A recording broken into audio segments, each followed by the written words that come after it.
आदिवासियों के लिए सरकार बहुत सी योजनाएं लेकर के आती है। कहा जाता है कि अब आदिवासियों का विकास हो रहा है, लेकिन विकास के नाम पर उनकी संस्कृति को छीना जा रहा है, उनकी जमीनों से उन्हें विस्थापित किया जा रहा है, और विस्थापन ऐसा कि ना तो मुआवजे का कुछ पता है और ना ही उनके पुनर्वास का। आज स्थिति है कि वे अब चिता आंदोलन पर बैठ चुके, एक ऐसा आंदोलन जो कभी खत्म होने का नाम नहीं ले रहा। ये जो तस्वीरें आप देख रहे हैं, ये वाकई में हैरान कर सकती है आपको।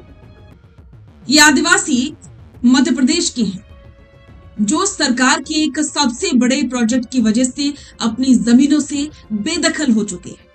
मुआवजे का कुछ अता पता नहीं है और उनके विस्थापन का रास्ता बिल्कुल साफ हो चुका है। लेकिन सरकार से उनकी मांग सिर्फ एक ही है कि अब किसी भी कीमत पर उन्हें न्याय मिले। वो संस्कृति जो उन्होंने सदियों से बसा के रखी थी, वो संस्कृति उनकी बची रहे। ये तस्वीरें आप देख सकते हैं, ये मध्य प्रदेश की तस्वीरें हैं जो आपको हैरान कर सकती हैं। सोनम वांगचुक के धरने पर सबका ध्यान गया, लेकिन इस परियोजना पर किसी का ध्यान नहीं गया। ये तस्वीरें वाकई में हैरान कर सकती हैं। इन गरीब आदिवासी परिवारों पर किसी का ध्यान नहीं गया। कोई भी नेता, कोई भी राजनीतिक दल, कोई विपक्षी पार्टी का नेता इनसे मिलने नहीं पहुंचा। कोई भी अभिनेता, कोई भी इनके दर्द को नहीं समझ रहा, लेकिन इनका दर्द सच्चा है। विकास की बड़ी बड़ी कागजी योजनाओं के पीछे छिपे विनाश का एक ऐसा ही मंजर मध्य प्रदेश के छतरपुर और पन्ना जिलों में देखने को मिल रहा है, जहां आदिवासी समुदाय ने अपनी जल, जंगल और जमीन को बचाने के लिए चिता आंदोलन शुरू किया है। लोग अपनी जमीनों पर अपनी आजीविका के लिए जान जोखिम में डाल करके लेटकर और बैठकर प्रदर्शन कर रहे हैं। आखिर देश की सबसे महत्वाकांक्षी केन बेतवा लिंक परियोजना कैसी इन आदिवासियों के लिए मौत का फरमान बन चुकी है, ये सबसे बड़ा सवाल। पूरा मामला देश की पहली बड़ी नदी परियोजना यानी केन बेतवा लिंक प्रोजेक्ट से जुड़ा है। सरकार का दावा है कि इस परियोजना से बुंदेलखंड के सूखाग्रस्त इलाकों की प्यास बुझेगी और लाखों हेक्टेयर भूमि को पानी मिलेगा। लेकिन इस कथित विकास की बहुत बड़ी और दर्दनाक कीमत चुका रहे हैं यहाँ सदियों से रह रहे आदिवासी। इस परियोजना के तहत बनने वाले दौधन बांध के कारण छतरपुर और पन्ना जिले के लगभग 22 गांव पूरी तरह से प्रभावित होते जा रहे हैं।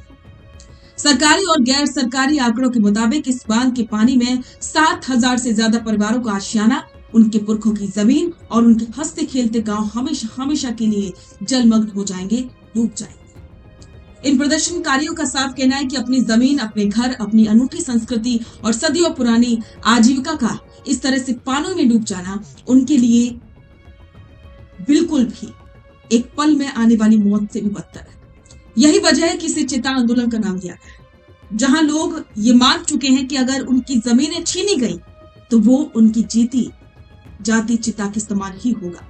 विस्थापित होने वाले इन परिवारों में सबसे बड़ा डर उचित मुआवजे और पुनर्वास को लेकर। इतिहास गवाह है कि देश में जब भी बड़े बांध बने हैं, विस्थापित हुए आदिवासियों को कागजों पर तो बड़े बड़े वादे मिले, लेकिन धरातल पर उन्हें सिर्फ दर दर की ठोकरें खानी पड़ी।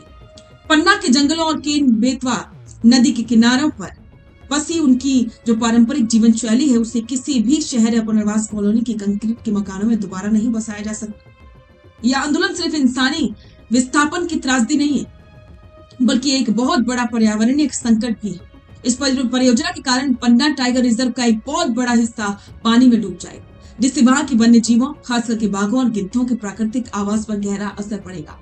एक तरफ सरकार पर्यावरण संरक्षण की बातें करती है, तो दूसरी तरफ इतने बड़े पैमाने पर जंगल की कटाई और आदिवासियों को बेदखल करने की तैयारी। आंदोलनकारियों का सवाल सीधा है कि आखिरकार बुंदेलखंड के एक हिस्से को पानी देने के लिए दूसरे हिस्से के जंगलों और जीवों और इंसानों की बलि चढ़ाना कहाँ का न्याय? प्रशासन इस आंदोलन को दबाने की कोशिश तो कर रहा है, लेकिन आदिवासियों की तीखी तेवरों ने साफ कर दिया कि वे अपनी 1 इंच भी जमीन किसी भी तरह से बिना लड़े नहीं छोड़ेंगे। आपको क्या लगता है, क्या सच में इन आदिवासियों के साथ अन्याय हो रहा है? आपके विचार कमेंट बॉक्स में जरूर साझा करें और बने रहें द फैक्ट इंडिया के साथ। अपना पॉडकास्ट शुरू करना चाहते हैं और चाहते हैं कि पहले दिन से उसे लाखों लोग देखें, तो अब ये पॉसिबल है जयपुर में। जयपुर का सबसे तेजी से बढ़ता हुआ digital news channel the fact India आपके पॉडकास्ट को वर्ल्ड क्लास बनाने के लिए जयपुर के बीचों बीच श्याम नगर में लाया है world class podcast setup, green screen setup. उसे शूट करने के लिए best state of the art facilities, editor से लेके लाखों फॉलोवर्स और करोड़ों वरी रील्स वाला यूट्यूब चैनल, और ये सब आपको एक ही जगह पर मिलने वाला है। तो पूरी जानकारी के लिए आज ही व्हाट्सएप कीजिए इस नंबर पर।